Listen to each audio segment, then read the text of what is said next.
The AC Propulsion Tzero is the car that convinced Elon Musk that an electric roadster could be a hit. And in this video, I'm going to tell you all about that inspirational car. AC Propulsion is a company that makes electric drivetrains for cars. They've been doing it since 1992, which is longer than Tesla or pretty much any other car manufacturer.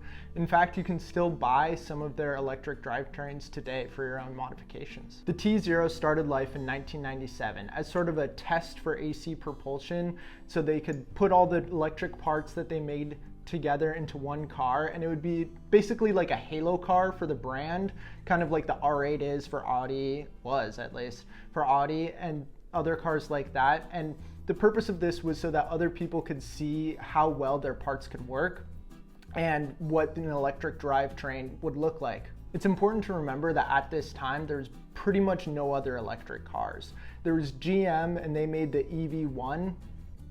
Yeah, the EV1, and that car was produced by a mass manufacturer, right? GM, you think like they make like tons of cars, and AC Propulsion's just this little company. But the main reason that GM made that car was to fit into California's strict emissions regulations, so they could have something that would pass in California. Not necessarily because they really believed in the electric future, but AC was a company that like actually believed in the power of electricity to be a driving force behind cars. So you have to kind of give them credit because they actually really believed in the technology and the future of it. First concepts were made from a Piontech Sports Tech kit car, which was a fiberglass body put over a reinforced steel space frame.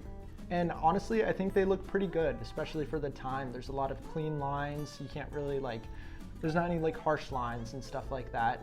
It's pretty standard for this era of cars. All of the cars at the time were making kind of like smooth, nothing really exciting cars. It is interesting that it looks reminiscent of like the Tesla Roadster that came out a few years later. But something that I find kind of interesting about this car is the really small doors, because they're pretty much not usable like at all. They're just these like tiny little doors. I'm showing you a picture right now, and it's like, why even have the door if it's just so tiny there? I mean, I guess it would help a little bit and you wouldn't get like shoe marks on the side of your car, but I think those tiny little doors are pretty funny. Now let's talk about something that I find really interesting about this car, which is the drivetrain that was produced by AC Propulsion. It was the AC 150, which is the second generation of drivetrains that AC Propulsion produced. It was originally powered by 28 Johnson Controls Optima yellow top lead acid batteries, which gave the Tzero 200 horsepower and 177 foot-pounds of torque. And it had a 0 to 60 in the 4-second range and a theoretical max speed of 155 miles per hour.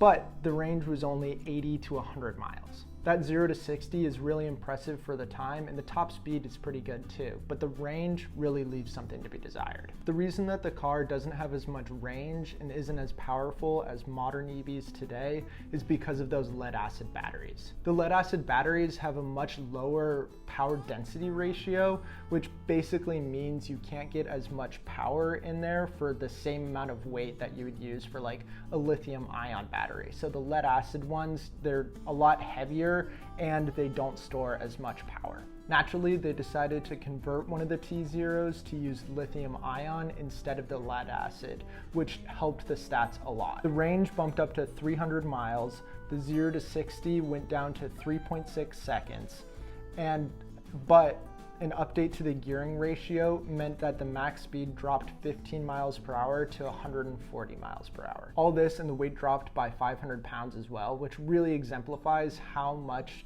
more power density you're able to get out of the lithium ion batteries as opposed to the lead acid batteries.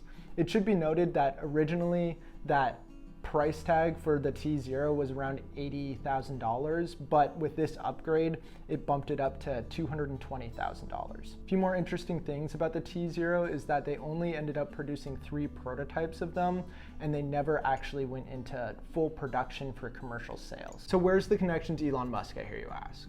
Well, once the Tzero was converted to lithium ion and there was that really impressive jump in performance, then this guy named JP Strobel, who was in the scene a little bit here and there. He was just keeping track of what was going on in AC Propulsion. He reached out to Elon Musk and basically said, hey man, you gotta go and check out this AC Propulsion company and the Tzero and see what they're doing here. Musk was really impressed with what AC Propulsion was doing, and he learned all about the different ways in which they make their motors and the power plants that they were using, and he noticed the increase in performance, obviously, and he even went in and encouraged them to start commercializing the car and selling it to other people. But AC Propulsion wasn't really interested in doing the commercialization of that, and instead they wanted to do this wacky project where they would take the Scion XB and electrify it, and they called it the E-Box.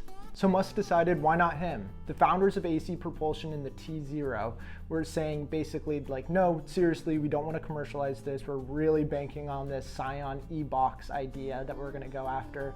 And they put him in contact with a guy named Martin Eberhard, and he actually would end up becoming a co-founder of Tesla, and he was also able to help them get their Series A funding in April of 2004. Oh, and that JB Struble guy, he would end up becoming the CTO of Tesla. And once Musk got his funding, the rest is history. He was able to actually commercialize the idea that AC Propulsion had with the Tzero, and that's how this car, the Tzero, was able to make Tesla pretty much. They were the grain of rice that inspired the Tesla sushi, I guess. Also, a quick side note, AC Propulsion actually made a range extender for this, which was basically just a trailer with a generator on it, and you could fill it up at the gas station and just crank up the generator and charge your car that way.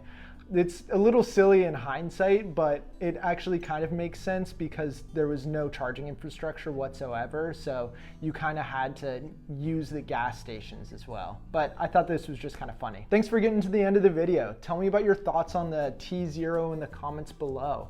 And don't forget to like and subscribe. Also, if you want to check out my latest video, you can click right here and check that out. Thanks for watching and have a great day.